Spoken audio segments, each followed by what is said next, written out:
In my opinion, without Steve Jobs, Apple sucks. That's what we'll get into in today's video. And for all of the subscribers and supporters of the channel, make sure to stick all the way to the end of the video.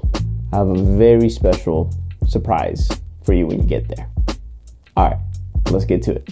I recently listened to a biography by Steve Jobs, and it occurred to me that that dude was really holding it down for Apple. He was so anal about the design of everything. It wasn't just about how things function, which is something that, like, for example, like Microsoft is very good at with Windows, and Apple is very closed. Right? You can't mod your Apple stuff. I mean, you can if you really wanted to, but most people don't because it's very hard. Why can't he get into the machine? You need special tools. What kind of special tools? Just take a screwdriver. You didn't want users to be able to open it. You need special tools. Is this for real? And everything about them is closed, right? Like, even if you think about like the iPhone, when you're texting people, you know who has an iPhone and who doesn't, right? So even like the psychology of Apple as a system is enclosed. That is all extremely intentional, literally from the mind of Steve Jobs. That dude really had that intent with everything that he made. And the thing is that he wasn't so much of an engineer as much as he was a designer. Now, if any of you guys have designed before, then you know how OCD you can get about like lines, like this thing can't be crooked. It has to be like just right. And it's just like, you might make something that looks good to like the 100 people behind you, but if it doesn't look good to you, you don't care. That thing needs to get worked until it's perfect for you. That is a very difficult thing for a designer to live through because it is, I think, some form of OCD perhaps. The way he developed Apple is that he approached it from that lens. I'm going to build this experience for the user. I'm going to design this experience for the user. One of the reasons I'm here is because I need your help. If you've looked at computers, they look like garbage. All the great product designers are off designing automobiles or they're off designing buildings, but hardly any of them are designing computers. And if we take a look, we're going to sell those 3 million computers this year. We're going to sell those 10 million computers in '86, whether they look like a piece of shit or they look great. It doesn't really matter because people are going to just suck this stuff up so fast that they're going to do it no matter what it looks like. We might do it nowadays in, like, for example, in Figma, right? We might experience that in Figma when we're doing a mock-up for a mobile web application or a desktop web application. But this dude was doing it for hardware. This is a highly sophisticated office computer. And to use it, all you have to do is learn this. This is Macintosh from Apple, also a highly sophisticated office computer. And to use it, all you have to do is learn this. Now, you decide which one is more sophisticated. In the biography, they were talking about like when he got fired from Apple, he went on to build Next. And if you guys look at those Next computers for their time, those are really sick looking computers. He was so intent about how it is that he wants things designed that he didn't just stop at the hardware. He also, like in the factories of where the machines were developed, they had to have even the factories in and of themselves a certain aesthetic to them. And they had to be squeaky freaking clean. There's notes of him being very anal about the factory not being clean.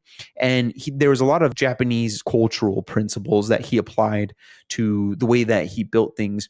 And one of the key things was that it looked good. It had to look good to him. We needed to say hello. You're not hearing me. It's not going to say hello. Fix it. Fix it? Yeah. Hello, I'm Macintosh. It sure is great to get out of that bag. This also laid out with how he bought furniture. He was very picky about the furniture that he bought because anything that he bought, he had to essentially like it every time that he looked at it. He had to be able to admire it every time that he looked at it. Does anyone know what size shirt he wears? Does anyone know what size shirt I wear? Does anyone know where the closest psychiatrist is? The disc fits in your pocket. I need a shirt with a breast pocket. I can take it out on stage. A shirt? The disc. I need a white shirt in my size with a breast pocket. Does it have to be a white shirt? Is blue okay? No, the Mac is beige. I'm beige. The disc is blue. The shirt has to be white. he had this kind of mind where there was so much intent behind the products that were put out. It was an experience that he was trying to give you. Every meticulous detail was laid out. Before the Apple II was developed, one of their software developers created a calculator app, and the dude was super, super meticulous just on the aesthetic of the calculator app. The engineer would continue to present the calculator app to Steve Jobs, and he would say, no, I don't like this, change that. I don't like this, change that. And eventually that process, that iterative process, got so worn out that the engineer just developed a control panel where Steve Jobs himself could modify the look of the calculator. And it wasn't until he himself put the touch on the aesthetic of that calculator, he finally said, okay, this is good now. The bag was designed by Susan Kerr. The Macintosh font that's scrolling across the screen was designed by Steve Capps. The Starry Night and skywriting was Bruce Horn. Mac Paint, Mac Write, Alice, down to the calculator. He was always trying to push a finality with things that he was building. It had to have a certain aesthetic. It had to feel a certain way. It had to touch a certain way. It was all immersive. That is why it's a closed system. It's because he was trying to present the user with tailored, catered experience for them. That's why people love these machines to this day. But the thing is that in doing that, he essentially innovated. He says something along the lines is that if you dare to try, you can actually, like if you actually go into space and you try to push something, you can affect reality. So you could literally impact the world in which you live in if you so far as just give a and do it really like an artist and in a lot of ways, but a designer because there's like almost like a mechanical aspect to what he was doing. So really unique blend between like engineering and art and design. Well, that led to innovation. And in that innovation,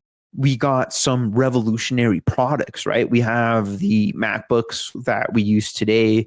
We have the most prevalent one is the iPhone, right? It is literally the embodiment of that changing reality by taking action, right? Steve Jobs releases the first iPhone, and then iterations of that same technology have essentially changed the world. It was massively adopted.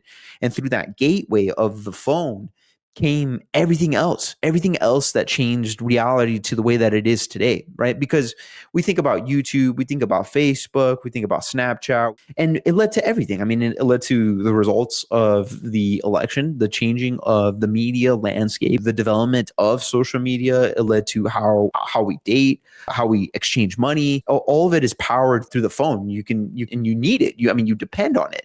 If you don't believe me, do this. Here's an experiment. Ask somebody, hey, can I borrow your phone for something? And they'll usually say yeah, but then just count how long it takes for them to ask for their phone back.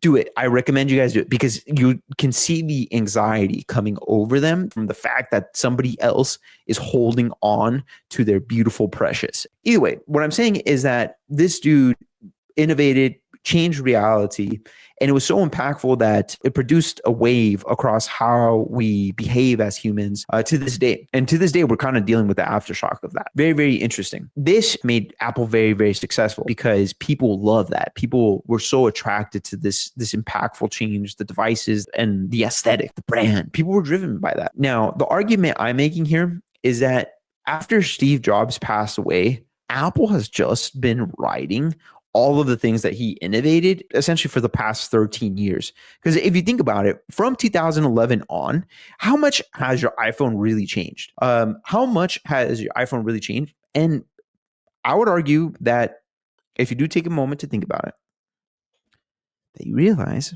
holy my iPhone really hasn't changed that much, right? Maybe they added a different camera, little tweak here, little tweak there. But as a whole, the iPhone is essentially the same. I would say that the majority of people are not really going to care about the specs. They just want a good driving experience, right? And because of that, you might get these little tweaks here, a little spec here, a little spec here. Oh, we're going to change the chip. We're going M1, M2, stuff like that. But really, your mom and pop don't give a about those little spec tweaks. What I'm saying is that Apple's just been riding off of the innovations that have already occurred and just being like, all right, we're just going to drive, if it works, don't fix it. I get that. Because of that, they're at some point going to lose the mystique if they don't persist on providing the next best thing. And you can kind of get away with like feeding the fishies, with the little changes, tweaks here and there, but eventually they're just not going to cut it anymore. Put it like this. So iOS 18, if I'm not mistaken, with the new iPhone, was projected to be the release that is finally implementing artificial intelligence. And I recommend doing this. Go on Twitter, go on X, just type in iOS 18 and look at how many people are complaining about that update, that software update. It's crazy. And that's not characteristic of Apple. It's not characteristic of them to release something that sucks. The thing is that if Steve Jobs were around today, God rest his soul, he wouldn't have let that go. He wouldn't have let them release that software. Yuck.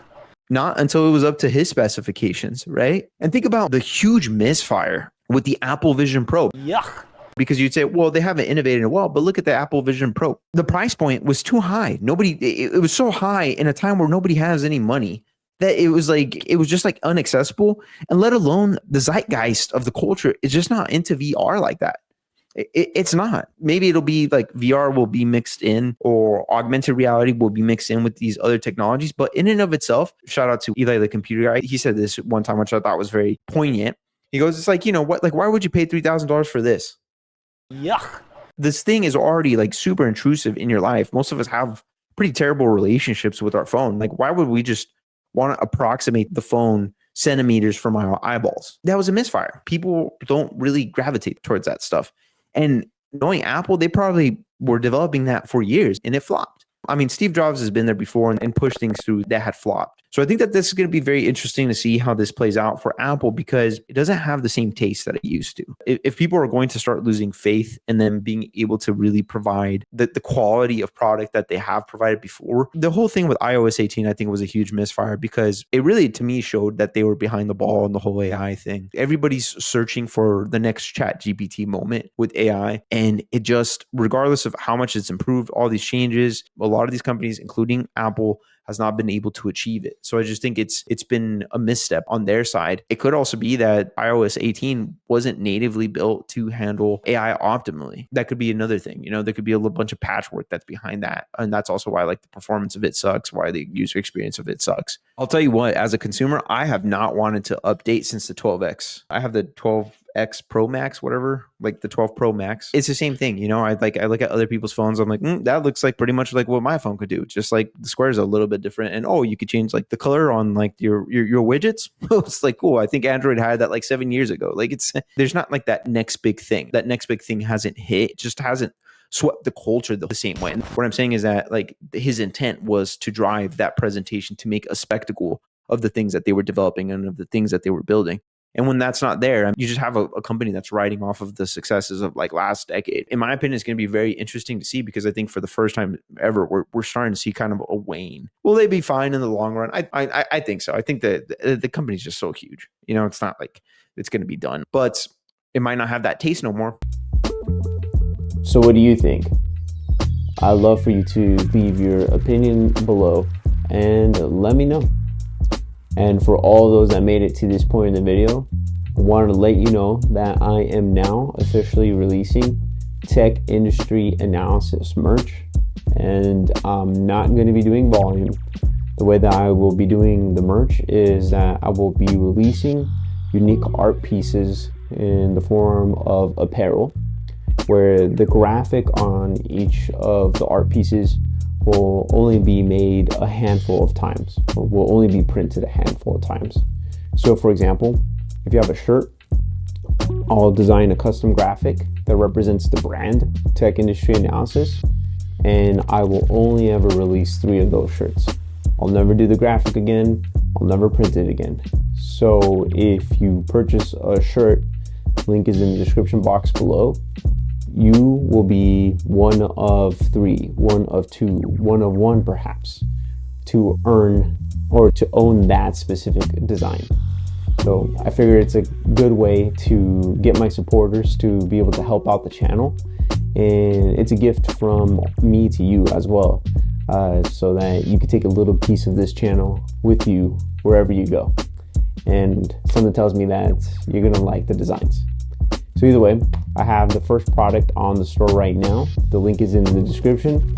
Go ahead, purchase that product, and I will ship it out to you as soon as possible.